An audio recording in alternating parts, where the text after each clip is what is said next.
రాష్ట్ర వ్యాప్తంగా మరి కాంగ్రెస్ పార్టీ ప్రభుత్వంలో మరి సువర్ణ అవకాశం ఈరోజు ఏదైతే బీసీ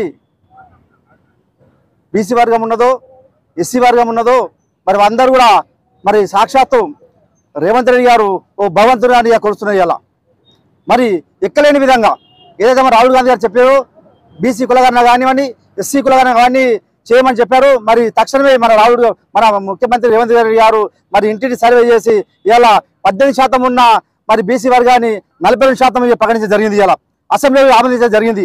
అలాగే ఎస్సీ కులగణన కూడా 3 విభాగాలుగా విభజించి మరి వారికి ఏబీసీ అనే 3 వర్గాలు విభజించి వారికి 15% రిజర్వేషన్ కల్పించడం జరిగింది. ఎక్కలేని దేశంలో కూడా మరి తెలంగాణలో ఇలా చెంపపెట్టుగా మన అందరికీ దేశానికి చెంపపెట్టుగా మరి మన ముఖ్యమంత్రిగా చేశారు. కాబట్టి తక్షణమే ఏదైతే తెలంగాణ చేశారో దేశవ్యాప్తంగా ప్రధాని మోడీ గారు కూడా చేయాలని మేము ప్రతిజ్ఞ చేస్తున్నాం. ఇలా మరి రేవంత్ రెడ్డి గారి నాయకత్వంలో మరి చూస్తున్నాగా ఇలా అంగరంగ వైభవంగా ఇక్కడ చూసినా దానికి బీసీ వర్గాలు కానీ ఎస్సీ వర్గాలు కానీ దేవునిగా చూస్తున్నారు.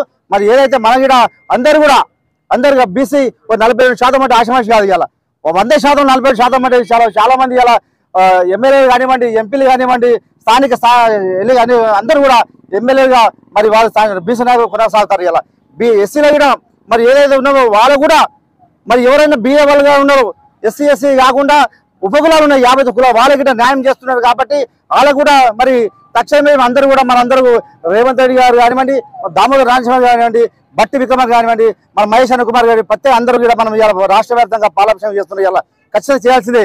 ఎందుకంటే ఎక్కలేని విధంగా మన రాష్ట్రంలో మన కాంగ్రెస్ ఆధ్వర్యంలో బీద వాళ్ళకు హెల్ప్ చేస్తుంది. కాబట్టి మన అందరూ కూడా చేయాలి.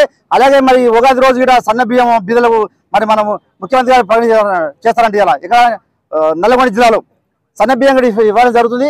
అలాగే అన్ని పథకాలు కూడా కాంగ్రెస్ ఆధ్వర్యంలో నిర్వహిస్తున్నారు. అలాగే అన్ని రకాలు కూడా మనము సద్భాగం చేసుకొని మనం చేసిన పనులను ఇంటింటికి చేస్తే నెక్స్ట్ 5 ఏళ్ళు కూడా మన రాహుల్ గాంధీ గారి నాయకత్వంలో రేవంత్ గారు ముఖ్యమంత్రి కొనసాగుతారు. కాబట్టి ఇంత జై కాంగ్రెస్.